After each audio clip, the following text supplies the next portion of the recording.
අපි අද කතා කරන්නේ 10 වසර ජීවීන්ගේ ලක්ෂණ කියන මාතෘකාව.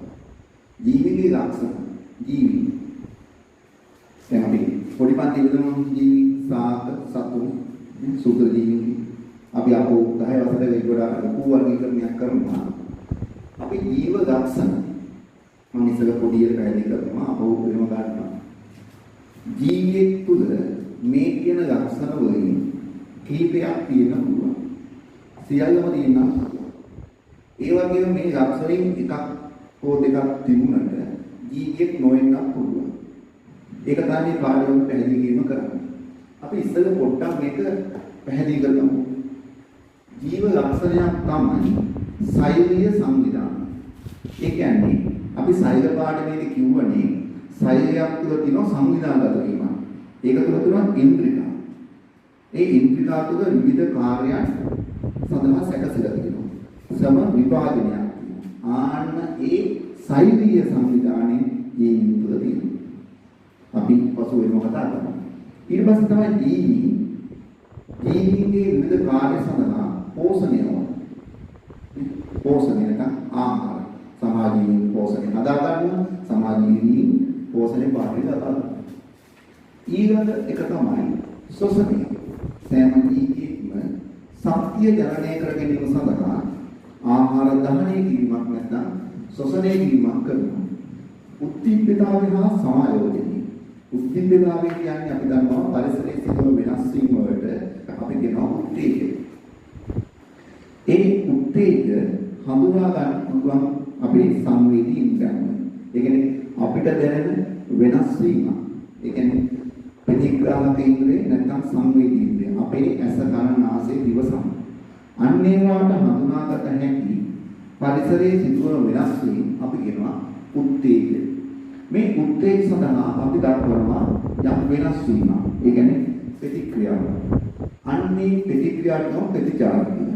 කිසියම් උත්තේජයකට ප්‍රතිචාර දැක්වීමේ හැකියාවට අපි කියනවා උද්දීපිතාවය කියලා. ඒ උත්තේජවලට ප්‍රතිචාර දක්වීම සඳහා ඉන්ද්‍රියන් ටික කළමනාකරණය කරනවා. උදාහරණයක් අපි හිතමු. අපිට ආහාර සුවඳක් දැනුණා. දැනෙනකොට අපේ කටට කෙලවුණා. ඒතර ආහාර සුවඳ දැනුනේ නාසයේ සංවේදී ඉන්ද්‍රිය. කෙල උනන්නේ කටේ කේක ගන්නවා. දැන් ඔය අතර කාරණාව සමායෝජනය තමයි. ඔය කියන ඉන්ද්‍රියන් අතර සම්බන්ධීකරණය කිරීමේ ක්‍රියාව අපිට සමායෝජනය. තවකට කපුවේ කටුවක් යනකොට කපුවේ ඉස්සෙනවා. කටුව ඇනීම දැනුනේ සමට. ඒතර කපුව උස්සන්න ඕනේ කපුවේ පේශිය. එතකොට ඔය අතර ඉන්ද්‍රියන් සම්බන්ධීකරණය කිරීම අපිට සමායෝජනය. ඊළඟ දේ තමයි බහිස්සාව. කෙටියෙන් ගත්තොත් පසුව කතා කරනවා. ජීවීන්ට අනවශ්‍ය කොටස් ඉවත් කිරීමේ ක්‍රියාවලිය. චලනය අපි විතරක් නෙවෙයි සියලු ජීවීන්ගේ විවිධ චලන සිදුවන මොකද ආහාර සඳහා, ප්‍රජනනය සඳහා, ව්‍යාප්තිය සඳහා ඒ සඳහා අපි වක් නැහැ. අපි කොමඩක් මේ සාකපව චලනය වෙනවා. සාක වර්ධනය වෙනවා. සාක ආයෝගිත ගමන් කරනවා. ඊළඟට ප්‍රජනනය. ඒ කියන්නේ වර්ගයා බෝ කරගෙනීමේ හැකියාව. නැත්නම් කිසියම් ජීවි වර්ගයක් ඒ පරම්පරාවෙන් අවසන් වෙනවා. එහෙම නොවෙන්නේ ප්‍රජනනය. ඊළඟට තමයි වර්ධනය හා විකසනය. අපි සෛල පාඩමෙන් කතා කරා. ඒ කියන්නේ සෛලයේ විදිහට ලක්ෂණයක්නේ ප්‍රමාණය වැඩි කර ගන්නවා අප්‍රතිවර්ධී ලෙස. ඒක තමයි වර්ධනය කියන්නේ. වර්ධනය වුණාට පස්සේ මේක මොකද විශේෂීකරණයක් වෙනවා. එතකොට අන්නේ වර්ධනය හා විකසනය ජීවිතයේ තියෙන ලක්ෂණ. අපි මේක පැහැදිලිව වෙනවා කතා. එහෙනම් මම කෙටියෙන් ගත්තේ මේ තමයි ජීවීන්ගේ ජීව ලක්ෂණ ටික. අපිට මාතෘකාව තියෙන්නේ මේවා වෙනම විස්තරව කතා කරන්න. ඊට පෙර මම කියවනේ ජීවියෙක් ගත්තම ජීවියාට මේ කියන ලක්ෂණ එකක් නෙවෙයි කිහිපයක් තියෙන පුළුවන්. එකක් තියෙන පුළුවන්. හැබැයි එකක් තිබුණු පමණ ජීවිත වෙන්නේ නැහැ.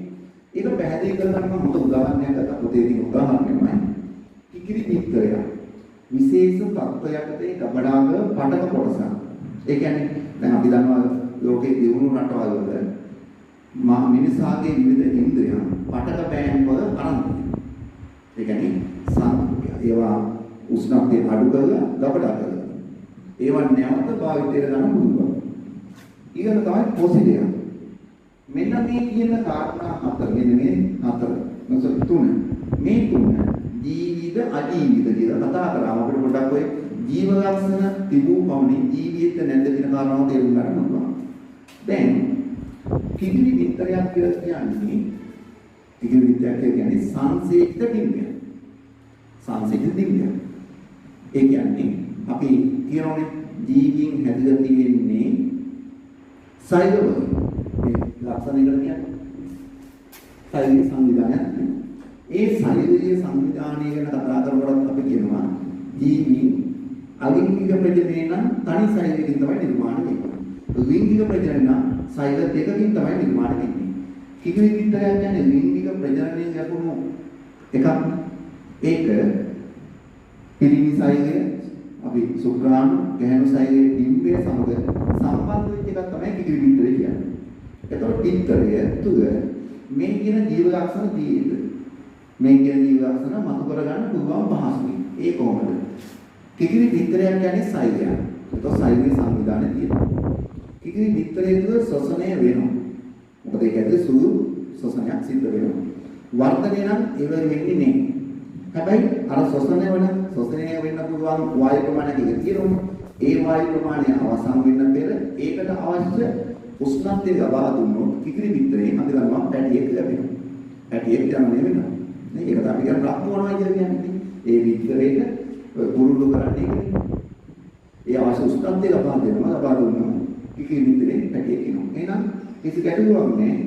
කිකිලි විතරේ කියන්නේ කිකිලි විතරේ කියන්නේ මොකද? පැහැදිලිවම ජීවී ලක්ෂණ තියෙන ජීව කොටස. අපි ඊළඟට බලමු. ඊළඟ තමයි ගබඩාවල තියෙන විශේෂ පටක කොටස. දැන් මේව නැතුව ඇහුවොත් අපෙන් ඇහුවොත් මස් කැබැල්ලක් ජීවියෙක්ද? නෑ. මස් කැබැල්ල ජීවියෙක් නෙමෙයි. මස් කැබැල්ල තුළ සෛලික සංවිධානය තියෙනවා. පටකයක් නේ. මස් කැබැල්ල කියන පටකයක්. සෛලික සංවිධානය තියෙනවා. හැබැයි ඒක ජීවියෙක් නෙමෙයි. ඇයි? ඒක ජීවියෙක් නොවෙන්නේ ඒකේ නෑ ශ්වසනය සිද්ධ වෙන්නේ මස් කැබැල්ල. හැබැයි දැන් බලන්න මේක මම මේ කතා කරන විශේෂිත තත්ත්ව යටතේ ගබඩා කර විශේෂිත තත්ත්වයකට ගබඩා කර පටක කොටසක්. ඒක වෙනස් කාරණාවක්. ඒ වෙනස් වෙන්නේ හේතුව පටක කොටසක් වෙන් වුණාට පස්සේ ඒක තියෙනවා එන්සයිම්. එන්සයිම් තියෙනවා. ඒ කියන්නේ අපේ ජීවිතය තුළ විවිධ ක්‍රියාවන් උත්තේජනය කරන රසායනික ද්‍රව්‍ය. මේ එන්සයිම් ඉහළ උෂ්ණත්වයේදී මොකද වෙන්නේ? විනාශ වෙනවා. පහළ උෂ්ණත්වයේදී අක්‍රිය වෙනවා. අපි ඔන්නෝක ප්‍රයෝජන අරගෙන පටක කොටස් අපේ අතක් කැපුණා සනිකෝය ගණන්ලා සීතකරණේ ගවඩා කරපුවා නැවත පද කරගන්න පුළුවන්. ඒ වගේම හදිසි මරණවලදී ඔය තරුණයෙක්ගේ හෘදය වෙනාලු ඒවා ඉවත් කරලා ගවඩා කරලා තියෙනවා දිනුණු රටවල්. ඊට පස්සේ නැවත අවශ්‍ය කෙනෙකුට ඒක බද්ධ කිරීම කරන යම් කිසි කාල සීමාවක් තුල. දැන් එතෙන්දි වෙන්නේ අර පටක කොටසේ එන්සයිම් ක්‍රියාකාරීත්වය අඩු වෙනෝනේ උෂ්ණත්වය අඩු වුණාම විනාශ වෙන්නේ අක්‍රිය වෙනවා එන්සයිම්. ඒතර අක්‍රිය තත්ත්වයේ තියාගෙන නැවත මොහොතකට පරික්‍රීමේ උපක්‍රම අපිට දැන් තියෙනවා. එතකොට අපිට ගැටලුවක් තියෙනවා ඒක අජීවීද? එතකොට අජීවී නෑ. මොකද ඒක නැවත ජීව තත්ත්වයට පත් කරන්න පුළුවන්. එතකොට දැන් පැහැදිලි සාමාන්‍ය මස් කෑල්ලක් ගත්තොත් ඒක අජීවී. හැබැයි අපි ඒක විශේෂ තත්ත්වයකට ගබඩා කරගත්තොත් මොකද වෙන්නේ? ඒක නැවත ජීවිත තත්ත්වයට ගන්න පුළුවන්. ඊළඟට තමයි පොසිඩියා. හරි? පොසිඩියා. එතකොට මේ ඒකයි මොකද යම් කිසි දෙයක් බාහිරින් බලලා කතා කරන අමාරුයි ජීවිත අජීවිත කියලා. පොසිඩියා. පොසිඩියා කියන්නේ ඊටාම වසර මිලියන ගණන් පරණ සාපසත්ව කොටසක්. එතකොට ඕක ජීවියෙක් නම් අජීවීක වෙන් කර ගන්න තියෙන දේවල් ගොඩක් අඩු වෙනවා. නමුත් පොසිලේ ජීව ලක්ෂණයක් පෙන්නු කරන අවස්ථාවක් ගන්න පුළුවන්. එතන පොසිල ජීවියෙක් නෙමෙයි. නමුත් පොසිලේ තුල ජීව ලක්ෂණයක් පෙන්නු කරන අවස්ථාවක් ගන්න පුළුවන්. ඒක මොකද? පොසිලේ තුල තියෙනවා පොසිලනේ ඕනම සාපසත්ව කොටසක තියෙනවා. ඒ සෛලයේ තියෙනවා න්‍යෂ්ටික අම්ල තියෙනවා. ඒ කියන්නේ RNA හෝ DNA තියෙනවා. අපි දන්නවා ජීව අජීව ගුණයි කියලා DNA විනාශ වෙන්නේ. අපිට දියුණු තාක්ෂණයත් එක්ක DNA අණුවල තියෙන ජාන කොටස් ඔය එන්සයිම් ආධාරයෙන් බෞද්ධකරණයේ රසායනිකව ජාන කොටස් වෙන් කරගන්න පුළුවන්. එතකොට අතීතයේ නමුවන කිසියම් සාකසත්ව කොටසක DNA වල ජාන කොටසක් වෙන් කරගෙන ඒ ජාන කොටස වෙනත් ජීවියෙකුට DNA එකට බද්ධ කරා නම් අර ඥානයේ ලක්ෂණ ඒ ජීවියගේ මතුවේ. එතකොට කාට හරි ගැටලුවක් තියෙනවා අන්න පොසිලේ ජීවියේ බවට පත් කරගන්න. යම් තර්කයක් ගන්නවා. පොසිලෙන් ජීවියේ මම කිව්වේ එහෙම ජීව ලක්ෂණ මතු කරගන්න පුළුවන්. මේ විශේෂ තත්ත්වයට ගවඩා කරපු පට කොටසක් නැවත ජීවිතයට පත් කරගන්න පුළුවන්. මේක නැවත ජීවිතයට පත් කරගන්න පුළුවන්. නමුත් මේවා ජීවි නෙමෙයි. පත් කරන්න පුළුවන්. දැන් මම තව පැහැදිලි කිරීමක් ගන්නම්. අපි ගමු වෛරස්. වෛරස් කියන්නේ දැන් අපි මේ කාලේ ගොඩක් ජනප්‍රිය කොවිඩ් වෛරස්. වෛරස් කියන්නේ වෛරස් වල තියෙන එකම ලක්ෂණයක් තමයි ජීවීන්ට තියෙන අර නාස්තික අමුවේ තියෙනවා. ඒ කියන්නේ RNA හෝ DNA. ඒ RNA හෝ DNA කියන කොටස RNA හෝ DNA. ඒ කියන්නේ අර නියුක්ලියිඩ් අමුවේ. ඒ කොටස වට කරලා ප්‍රෝටීන කවරයක් තියෙනවා. ඊට පස්සේ මේ කඳ කැලක් තියෙනවා. මේක නඩු කැලේ තියෙනවා. මේ තමයි සාමාන්‍ය දර්ශීය වෛරසයේ ස්වභාවය. එතකොට බලන්න දැන් අපි ඒක කොවිඩ් එක හදින්නේ කොහොම නඩු ටිකක් දාන්නේ. එතකොට මෙන්න මේ කෑල්ල. ඒ කියන්නේ RNA හෝ DNA වඩ කරපු ප්‍රෝටීන කොටුව. මේක ජීවියෙක් නෙමෙයි. ජීවියෙක් වෙනවා සෛලයක් තියෙනවා. සෛල සංවිධානයක් තියෙනවා. ඉන්ද්‍රිකා තියෙනවා. සෛලය තුළ ඉන්ද්‍රිකා තියෙනවා. මේකේ කිසිදු ඉන්ද්‍රිකාවක් නැහැ. ඒ නිසා වෛරසෙට කිසිදු ජීව ලක්ෂණයක් පෙන්වන්න කරන්න බෑ. නමුත් මෙයට පුළුවන් කිසියම් ජීවයකට ඇතුල් වුණොත් ජීවි ධාරකයක් තුළට ඇතුල් වුණාට පස්සේ කියන්න පුළුවන් මෙන්න මේ අර නාස්තික අංග ඒ ජීව පටක වලට මුදා හැරලා මේ වගේ තව වෛරස් ගොඩනගා ගන්න. ඒකට අපි කියන්නේ ප්‍රජනනය. එතකොට පැහැදිලි වෛරසයකට පුළුවන්කමක් තියෙනවා ඒ වෛරසයව හෝ ඒ යම්කිසි වෙනස් තවත් වෛරස ගණනාවක් ජීව පටකයක් තුළදී ගොඩනගා ගන්න. ඒ කියන්නේ ප්‍රජනනය කියන ගති ලක්ෂණය. ඒ කියන්නේ ගුණණය වීම කියන ගති ලක්ෂණය වෛරසයක තියෙනවා. එතකොට කාටයි කියනවා ඒක ජීවියෙක් නේද? අපි නව වසරේදී සුද්ධ ජීවිත කියනවා. නමුත් අපි දැන් මේ සිලබසකේදී මේක ජීවියෙක් ලෙස ගණන් ගන්න යනකෝ අපි අරට වඩා කරුණු දැන් දන්නවා. සෛලීය සංවිධානය මේක තුල නැහැ. ඒක මූලිකම ලක්ෂණයක්. ඒ නිසා කියන්නේ ජීවියෙක් නෙමෙයි. දැන් ඒකෙන් කියවෙන්නේ සෛලීය සංවිධානයක් තියෙන ඕන එක ජීවියෙක් කියලා. මම පොඩි නම් මස් කෑල්ලක් කියන්නේ සෛලීය සංවිධානය හොතට තියෙනවා. පටනයක්. ඒක ජීවියෙක් වෙන්නේ නැහැ. එහෙනම් ඔය මම මූලික වශයෙන් කතා කරේ මොනවද ජීවි මොනවද අජීවි කියලා ඔයාගේ ජීවිතේ තියෙන ගැටලුව. හරි අපි ඊට පස්සේ කතා කරනවා මේ කාරණා ටික වෙනම.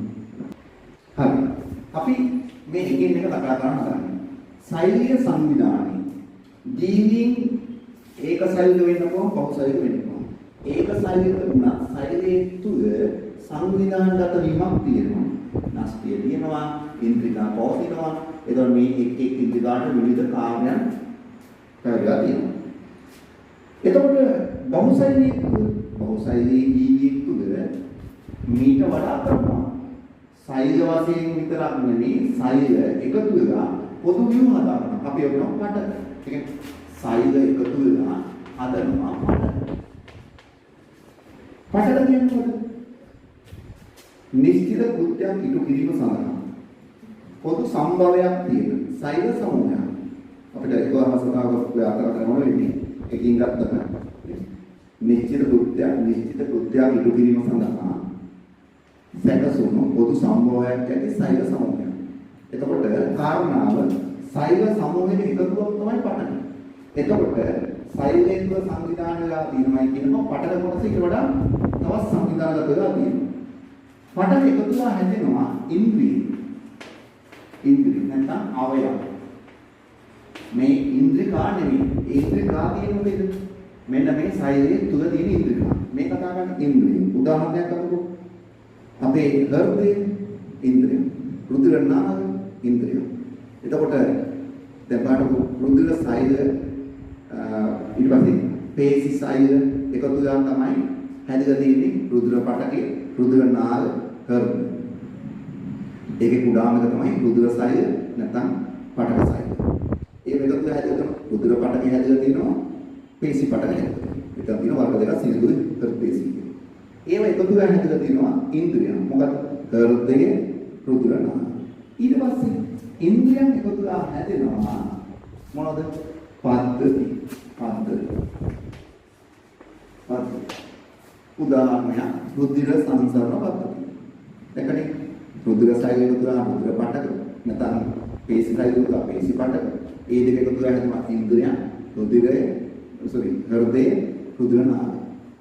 ඒ සියල්ල එකතු වෙලා හැදෙනවා පද්ධතිය රුධිර සංසරණ පද්ධතිය. ඒ වගේම අපේ ශරීරය ගත්තම උදාහරණ ලේසියට ගත්තේ අපේ ශරීරය තියෙන කවනේ ප්‍රජනක පද්ධතිය, ස්නායු පද්ධතිය, වෛශ්‍රය පද්ධතිය. ආන්නේ සියල්ල එකතු වෙලා හැදෙනවා කවුද? බහුශරීරී ජීවිය. කවුද? බහුශරීරී ජීවිය. එහෙනම් ඔන්න ශරීරීය සංවිධානය ගැන කතා කරේ. ශරීරයේ තුල සංවිධානය වෙනවා. බහුශරීරී ජීවීන් තුල ශරීර වෙන වශයෙන් එකතු වෙලා සංවිධානය වෙනවා. ඒ කියන්නේ සුද්ධ ජීවියාත්මක සංවිධානයක් තියෙනවා සරලව. සරල නැහැ සංකීර්ණ නැහැ ශරීරයේ තුලනේ. මේ දෙන්නවා. ශරීරය තුලත් වෙනවා. අපි ඊළඟට බලමු පෝෂණය කියන කාරණා. එතකොට ඊළඟ ජීවලක්ෂණය තමයි පෝෂණය. අපි දන්නවා අපේ ජීවීය පටක අලුත්කඩියා කරගන්න අනිත් ජීවිතයක් තියෙනවා. නව පටක හදාගන්න පෝෂණය වෙනවා. පෝෂණය ගත්ත පස්සේ අපි ජීවීන් ගත්ත පස්සේ පෝෂණ වර්ග දෙකක් තියෙනවා. ජීවියා තුලම මූලික ආහාරය හදාගන්න ජීවීන් ඉන්නවා. ඒකට ස්වයං පෝෂණ. අනිත් කවුරුස් විසම් පෝෂණ. ස්වයං පෝෂිතයි තියෙනවා වර්ග දෙකක්. ආලෝකයේ භාවිතා කරලා ප්‍රභා ස්වයං පෝෂී ඉන්නවා. විවිධ රසායනික ද්‍රව්‍ය භාවිතා කරලා රසායනික ස්වයං පෝෂී ඉන්නවා. ඒවා විශේෂ බැක්ටීරියා වර්ග පමණයි. අපි ඉගෙන කතා කරන්නේ. එතකොට අපි කතා කරනවා විසම පෝෂී හා ස්වයං පෝෂී.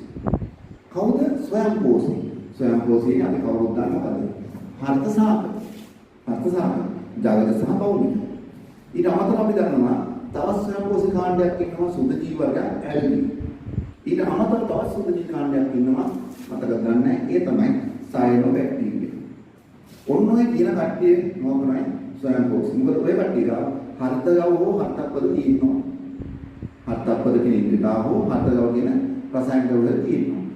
දැන් මේ පෝෂණයේ සමටම පොදුයි.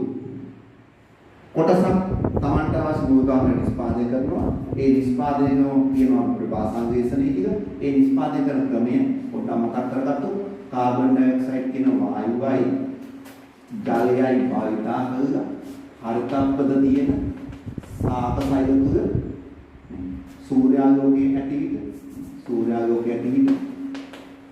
හරිතප්පද කියන සාපසයිල තුල හදනවා මූලික ආහාරය C6යි H12යි O6 නැත්නම් ග්ලූකෝස් පිට වෙනවා ඔක්සිජන් ඔය තමයි ප්‍රභා ස්වයංපෝෂී අයගේ ජීවීන්ගේ අපිට බෑ සාක වර්ග නැත්නම් ඇල්ගී නැත්නම් සායන බැක්ටීරියා මෙන්න මේ ක්‍රියාවලිය මගින් මූලික ආහාරය නැත්නම් ග්ලූකෝස් හදාගන්න. අනිත් ජීවි මොකද කරන්නේ? මේ ජීවීන් මත ඍජුව හෝ වක්‍රව යටෙනවා.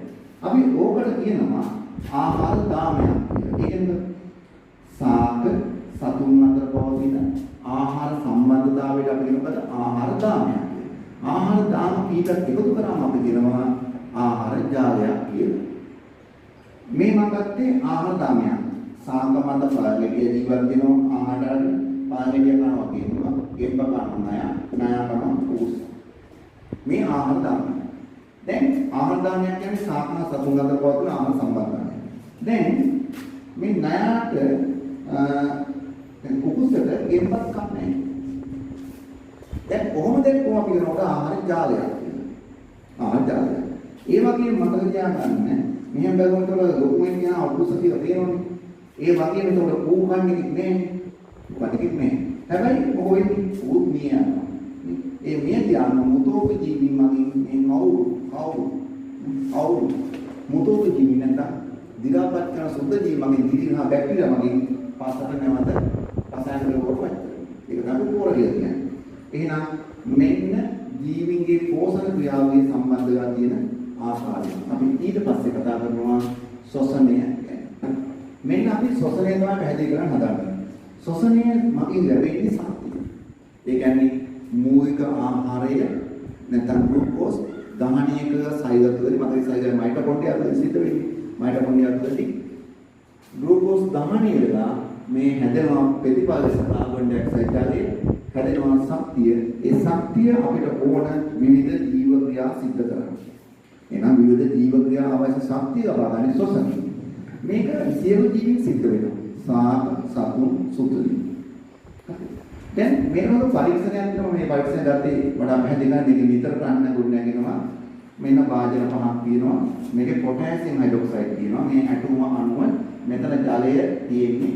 මේ කරාමේ විරුද්ධ කරාම ජලය මේක ඉවත් වෙනවා. මෙතන පරිමාව වැඩි වෙනවා. ඒතකොට මෙතන වාතයේ අඩු වීම නිසා පරිමාව වැඩි වෙනකොට පීඩනය අඩු වෙනවා. මෙහින් ඇදෙනවා. මේක දාදී චූසකයක් කිසිම.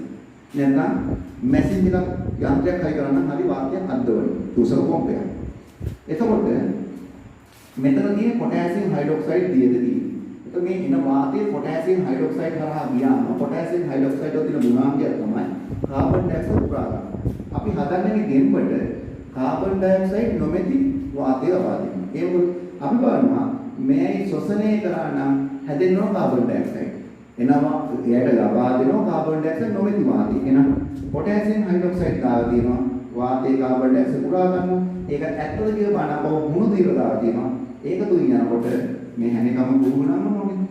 මේක දුයි යනකොට මේක කිරිපාට වුණා නම් මේකෙන් කිරුව නෑ වැඩි. මේක කිරිපාට උනේ නැත්තම් අපිට පැහැදිලි මොකද්ද? මෙන්න මේකේ පොටෑසියම් හයිඩ්‍රොක්සයිඩ් වලින් පොටෑසියම් හයිඩ්‍රොක්සයිඩ් වලින් කාබන් ඩයොක්සයිඩ් පුරා ගන්න කියනවා කියන්නේ. එහෙනම් මේක මොකද ගන්නේ කාබන් පුරා ගන්නවා. මේකෙන් බලන කාබන් ඩයොක්සයිඩ් කීයද කියලා ගෙම්බට දෙනවා කාබන් ඩයොක්සයිඩ් නොමැති වාතය. අන්න නැවත මුන්දිර වාදනයක් තියෙනවා. ගෙම්බ පිට කරන වාතයේ කාබන් ඩයොක්සයිඩ් තිබුණා දැන් කිරි පාට වෙනවා. ඒ කියන්නේ නිරීක්ෂණ විසනේ හැමකම පුරුණම් කරනවා. මෙන්න මේක කිරි පාට වෙන්නේ නැතුව මේක කිරි පාට වුණා නම් අපිට පැහැදිලි මොකද්ද? ගෙම්බ නැත්නම් ජීවියා ශ්වසනයේදී කාබන් ඩයොක්සයිඩ් පිට කරපු බව. රයිට්. අපි ඊට පස්සේ කතා කරනවා උද්දීපිතාව හා සමායෝජනය. අපි කතා කරන්නේ උද්දීපිතාව. උද්දීපිතාවේට විස්තර අපි කතා කරනවා මොකද්ද? උත්තේජ කියන්නේ. පරිසරයේ අපිට දැනෙන වෙනස් වීම අපිට උත්තේජ කියලා. පරිසරයේ වෙනස් වීම වෙනවා. හැබැයි ඒක අපි දැනෙනවා නම් අපි කියන උත්තේජය. මොකද අපිට ඒක දැනගත්ත හැටි ඉන්ද්‍රියක් වෙනවා. දැන් මොකද ගුවන් විදුලි තරංග දිහා අපිට දැනෙන්නේ නැහැ. ඒ වගේ සමහර උත්තේජ අපිට දැනෙන්නේ නැහැ. ඒ උත්තේජයක් වෙන්නේ නැහැ. එතකොට අපිට දැනෙන පරිසරයේ සිදුවන වෙනස් වීම සහ සිදුවන අභ්‍යන්තර සිදුවන වෙනස් වීම අපි කියන උත්තේජ කියලා. මේ උත්තේජ හඳුනා ගන්නවා ඒවට අපි කියනවා ප්‍රතිග්‍රාහක ඉන්ද්‍රිය නැත්නම් සංවේදී ඉන්ද්‍රිය. කිසියම් උත්තේජයකට අපි දක්වන ප්‍රතිචාරය පටන් ගන්නවා කියන්නේ උත්තේජයක අපි දක්වන ක්‍රියාවක් කියන ප්‍රතිචාරය. කිසියම් උත්තේජයක ප්‍රතිචාර දැක්වීමේ හැකියාව අපි කියනවා උද්දීපිතාවය කියලා. ඒ උද්දීපිතාවය කල්පනාකරණය කිරීම නැත්නම් උත්තේජයකට ප්‍රතිචාර දැක්වීම කල්පනාකරණය කිරීම අපි කියනවා සමායෝජනය. දැන් උදාහරණයක් මත්පැන් බිව්වොත් වෙන්නේ මොකද? අර කල්පනාකරණය අවුල් වෙන එක. ඒ කියන්නේ සමායෝජනයේ අක්‍රමවත් වෙන එක. නැත්නම් අපි ඇවිදීම ගත්තොත් ක්‍රමවත්. අපි කතා කිරීම අංගචාරණේ ක්‍රමවත්. එහෙනම් උද්දීපිතාව හා සමායෝජනය කියන්නේ සෑම ජීවිතයකම තියෙන සුද්ධ ජීවියා පවාපරණය තමන්ට අහිතකර පරිසරයෙන් ඉවත් වෙන එක. ආලෝකයේ අමෝඩකමක් කරන ආලෝකය ඉවත් වෙන එක. මේක සාක සතුන් සියලු දෙනාගේම ජීවිතයේ සුද්ධ ජීවිතය තියෙන උද්දීපිතාව හා සමායෝජනයේ ජීව ලක්ෂණය. අපි ඊට පස්සේ කතා කරනවා මොකද්ද?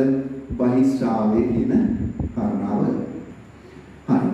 දැන් බහිස්රාවයේ කියන එක හරි සරලව ගත්තම ජීව සෛලයේ තුල නැත්නම් ජීවියාට අනවශ්‍ය දේවල් බැහැර දීම කියලා කිටින් ගන්න පුළුවන්. එහෙම ගත්තට ඒ අර්ථකථනය එහෙම වෙන්නේ නෑ. ඒ කියන්නේ මෙන්න මේ විදිහේ වෙන්න ඕන. ජීවියා බැහැරක යුත්තේ ජීවියා තුළ සිදුවන ප්‍රතික්‍රියාව ප්‍රතිඵලයක්. උදාහරණයක් ගත්තම අපේ ගත්තොත් ආහාර ජීන පද්ධතිය කියන්නේ බටයක්. මුකෙන් පටන් අරගෙන ඔහොම බටයක් තියෙනවා. නාමයෙන් බටයක්. මේ බඩේ ඇතුලේ සිදුවන ක්‍රියා සෛලයක් තුළ සිදුවන ක්‍රියාවක් නෙමෙයි. අපි සෛලයක් තුළ සිදුවන ඕනම ක්‍රියාවට කියනවා ජීව ක්‍රියාව. නැත්නම් පරිවෘත්තීය ක්‍රියාව. පරිවෘත්තීය ක්‍රියාව. පරිවෘත්තීය ක්‍රියාව. මෙන්න මේ පරිවෘත්තීය ක්‍රියාව කියන උදාහරණයක් දැන් ප්‍රතික්‍රියා දෙනවා ශ්වසනීය පරිවෘත්තීය ක්‍රියාව. නේ? ප්‍රවාහ සංශ්ලේෂණ පරිවෘත්තීය ක්‍රියාව. ඕන නම් පරිවෘත්තීය ක්‍රියාව තියෙන්නේ. අපි ගත්ත ආහාර ජීර්ණය වුණාට පස්සේ ශරීරය ඇතුළේ නැවත ගොඩනැගීමේ ප්‍රතික්‍රියාව. එහෙනම් පරිවෘත්තීය ක්‍රියාව කියන්නේ ජීව සෛලයක් තුළ සිදුවන ක්‍රියාව. අන්නේ පරිවෘත්තීය ක්‍රියාවේදී සෑදෙනවා නම් ජීව සෛලයට අවශ්‍ය නැති කොටස ඒක බහිස්සාර දරුවක් වෙනවා. දැන් අපේ ආහාර ජීවන පද්ධතිය සෛලයක් නෙමෙයි පාඩයක්. ඒ නිසා ඒක තුළ සිදුවන ප්‍රතික්‍රියාව පරිවෘත්තීය ක්‍රියාවක් වෙන්නේ නැහැ. ඒ නිසා ආහාර ජීවනවලේ ඉතිරි වෙන පාග නැත්නම් මල ද්‍රව්‍ය බහිස්සාර ද්‍රව්‍යයක් වෙන්නේ නැහැ. හැබැයි ඒක බහිස්සාර ද්‍රව්‍ය කියන පුළුවන් ඒ මොනවද? ඇයි මේකට සෛල තුලින් නිකුත් වෙනවා එන්සයිම්. පිටවර්ණේ. අන්න ඒව ඉතුරුලා මල ද්‍රව්‍යත් එක්ක යන නිසා අන්න ඒක විතරක් බහිස්සාර වෙනවා. සාමාන්‍යයෙන් මල කියන්නේ බහිස්සාර ද්‍රව්‍ය නෙමෙයි. එහෙනම් ඔන්න බහිස්සාර ද්‍රව්‍ය කියන එක පොඩ්ඩක් බලන්න මේක මොකද්ද? අපේ ශරීරයේ නිකුත් වෙන බහිස්සාර ද්‍රව්‍ය මොනවද කියලා මතක කරගන්න මොනවද? මුත්‍රාවල පිට වෙනවා වැඩිපුර ඉතාලේ යූරියා ගවන. දහඩියෙන් පිට වෙනවා මොනවද? ජලය සහ ගවන ඉතාම සුබසේ යූරියා. ප්‍රාශ්වාස වාතයෙන් පිට වෙනවා ජල වාෂ්ප කාබන් ඩයොක්සයිඩ්. ඔය තමයි අපේ ශරීරයේ තියෙන ප්‍රධාන බහිස්රාව ඉන්ද්‍රියන් තුන. ඒ කියන්නේ මෞර්තික පද්ධතියයි සමයි වෙනවා. හැබැයි සුබ වශයෙන් පිට වෙන නාසය, කන, ඇස වගේ දුක් තියෙනවා. right? එහෙනම් අපි ඊට පස්සේ බලමු චලනය ගැන. අපි කතා කරන්නේ චලනය. චලනය ඉතින් කතා කරන්න දෙයක්ම නැහැ. මොකද අපි දන්නවා මහා ජීවීන් චලනයේ සංචලනය වෙනවා. එක තැනක තව තැනක. ඇයි? මම පොඩි සමස්ත ජීවීන්ම චලනය වෙන්නේ. ප්‍රජාවරණය සඳහා, මෝහ කර ගැනීම සඳහා, ප්‍රජනනය සඳහා, ආහාර සොයා ගැනීම සඳහා, ආරක්ෂාව සඳහා චලනය වෙනවා. දැන් අපි ඒ නිසා වැඩි යොමු කරලා කතා කරන්නේ මහා ජීවීන් ගැන. අපි ගමුකෝ සුද්ධ ජීවීන් නෙමෙයි. සුද්ධ ජීවීන් චලනය වෙනවා. අපේ මොහොන් නිරීක්ෂණය වෙන්නේ නැහැ. අපි බහුව සාක චලනය වෙනවා. සාක චලනය වෙන්නේ මොකද? සාක අපි දන්නවා ආලෝකයේ දෙසර ගමන් කරනවා. සමහර ඒවා රාත්‍රිකාවේදී හැකි වෙනවා. සමහර ඒවා ස්පර්ශ කරාම හැකි වෙනවා. සමහර වැල් වර්ග ගස් වටා එතික ගමන් කරනවා. ඒවා චලන. එතකොට ඊට වඩා ටිකක් සංකීර්ණ දැනෙනවා. අපි ගත්තම පුෂ්පයක කලංකේ මත නේ. කලංකේ මත පරාගයක් වැටුණා පස්සේ පරාගයේ වර්ධනය වෙනවා මෙන්න මේ බිම්බ කෝෂයේ තියෙන බිම්බය දක්වා. පරාගනාවය. එතකොට මේ රසායනික ද්‍රව්‍ය බලපෑමක් කරන මේ චලනය. එහෙනම් මතක තියාගන්න චලනීය සමහර ඒවා ඉතා පැහැදිලි සමහර ඒවා පැහැදිලි අඩුයි නමුත් චලනය වෙනවා නේ. සාගමු බුරුත්තේ දෙසර ගමන් කරනවා. මොන පැත්තට කිව්වද මුල යන්නේ පල්ලෙහාට ඕන. පැවැර මුවිඩියා කරන්නේ. ඒකේ මුල උඩු පැත්තට වෙන්න උග දෙක තුන් ගෑව තියා කියන්නේ. ආපහු මේක මුල වුන් කරගන්න. අපි ගසුත් දැකලා තියෙන්නේ මොන පැත්තටවත් ආලෝකයේ දෙසර හැරිලා ගමන් කරනවා. එහෙනම් සාතුවත් චලනය වෙනවා. ඒ වගේ සුද්ධ ජීවිතුත් චලනය වෙනවා. අපි ඇමීබගේ චලනය දැකලා තියෙනවනේ. අර කතා කරන්නේ ඇමීබ්ස් බලන්නේ නේ. ඇමීබ කියන එක අර ව්‍යාජ පාද හදාගෙන චලනය වෙනවා. සමහර සුද්ධ ජීවි පක්ෂ උදව් කරනවා චලනය. සමහර සුද්ධ ජීවි කසිකා උදව් කරනවා චලනය. පක්ෂ කසිකා දිනනවා කැමිලි මොනස්කති. එහෙනම් ජීව ලක්ෂණයක් තමයි මොකද්ද? චලනය කියන එක. right? අපි ඊට පස්සේ කතා කරමු මොකද්ද? ප්‍රජනනය. ප්‍රජනනය කියන වර්ගය ගෝක්‍රීමේ ක්‍රියාදාමය. ඒවා ලිංගික සහ අලිංගික කියලා අපිට වර්ග දෙකක් තියෙනවා නේ. එක සෛලයකින් තනි සෛලයකින් ජීවිතය බිහි වෙනවා නම් ඒක අලිංගිකයි. සෛල දෙකක් බෙදාගෙන හේතු වෙනවා නම් ඒක ලිංගිකයි. අපි ප්‍රජනනය කියන අපේ විශාල මාතෘකාවක් අපිට ඉස්සරහට අපි ඒක කොටස කරනවා. එතකොට සරලව ගන්නවා ප්‍රජනනය කියන්නේ ජීවියා වර්ගය බෝ කරගෙන ඉන්නේ ක්‍රියාදාමය. මේක දෙවැන්ද ක්‍රියාදාමයක්. මේ ක්‍රියාදාමය සිදු නැත්නම් එම ජීව විශේෂය මොකක්මයි නැති වෙලා යනවා. හරි. අපි ඊළඟට කතා කරමු මොකද? වර්ධනය හා විකසනය කියන එක. හරි. අපි කතා කරන්නේ අවසාන ජීව ලක්ෂණය වර්ධනය හා විකසනය. මතක තබන්න අපි ඉස්සර කතා කරා සෛල පාඩමේදී සෛලයක් ගත්තම මෙන්න මුවින් ජනනය වෙච්ච සෛලය. සෛලයේ ඉපස්මක් වෙනවයි වර්ධනය වෙනවා. ඒ කියන්නේ අප්‍රතිවර්තී ලෙස එහි ප්‍රමාණය හෝ ස්කන්ධය වැඩි වීම. ඊට පස්සේ මොකද මේක විභාජනය. ඒක වර්ග දෙකක් තුනනේ ගුණනේ හා අනුනේ කියලා අපිට දැන් මේක කතා කරන්නේ නැහැ. එහෙනම් මේ සෛලයේ වර්ධනය වෙනවා ඊට පස්සේ විභාජනය වෙනවා. අපි කියනවා මේකෙදි පියවර තුනක් වෙනවායි කියලා. මේ තුන. එකක් තමයි වර්ධනය. අනිත් තමයි විභාජනය. ඊළඟ විශේෂණය වීම. හරිනේ. අපේ අල්ලේ තියෙන සෛල නෙවෙයි දිවේ තියෙන්නේ. අන්න ඒ සෛලයේ විශේෂණය වීම. ඒ කියන්නේ අවශ්‍යයක් තියෙනවා ඉවත් දෙකක් පසුව විවිධ හැකියාව කරන්නේ විශේෂණය වෙන්නේ. සෛලයේ වර්ධනය වෙනවා විභාජනය වෙනවා විශේෂණය වෙනවා. එහෙනම් මේ තමයි සෛල වර්ධනය මේ තමයි විකසන අවස්ථාව දෙක. එහෙනම් පියවර තුනයි වර්ධනය වෙනවා මොකක්ද විභාජනය වෙනවා විශේෂණය වෙනවා. ඒ කතා කරේ සෛලක වෙනදී ඒකේ පියවර තමයි මොකද අපි කියන වර්ධනය හා විකසනය. දැන් අපේ වර්ධනය අපිට ඇහැට හොඳට පේනවා. සාක වර්ධනය පේනවා. නමුත් සාක වර්ධනය බලා ගන්න අපිට පොතේ දිගට පොඩි ඇට වුණා. මේක මම නම් හිතාගෙන පො සාක කරලා නෙමෙයි. මේ සාකයක් ගත්තා. ඒකේ කොනේ බොහොම ප්‍රවේශයෙන් නෝගකට ගහලා පොඩි කප්පියක් හරහා චූටි වාරයක් එල්ලනවා.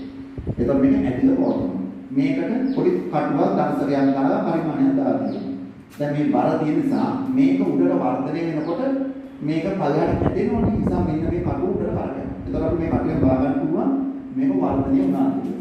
මේකට කියනවා වෘත්තිමානයි කියලා. වෘත්තිමානයි.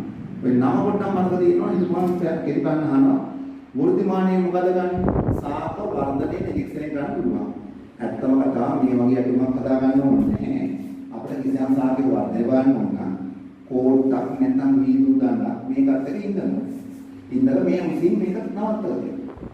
අපිට දවසකින් බලන්න පුළුවන් මේකට සාපේක්ෂව මේක කොයිතරම් වර්ධනය වෙලාද කියලා. හරිද?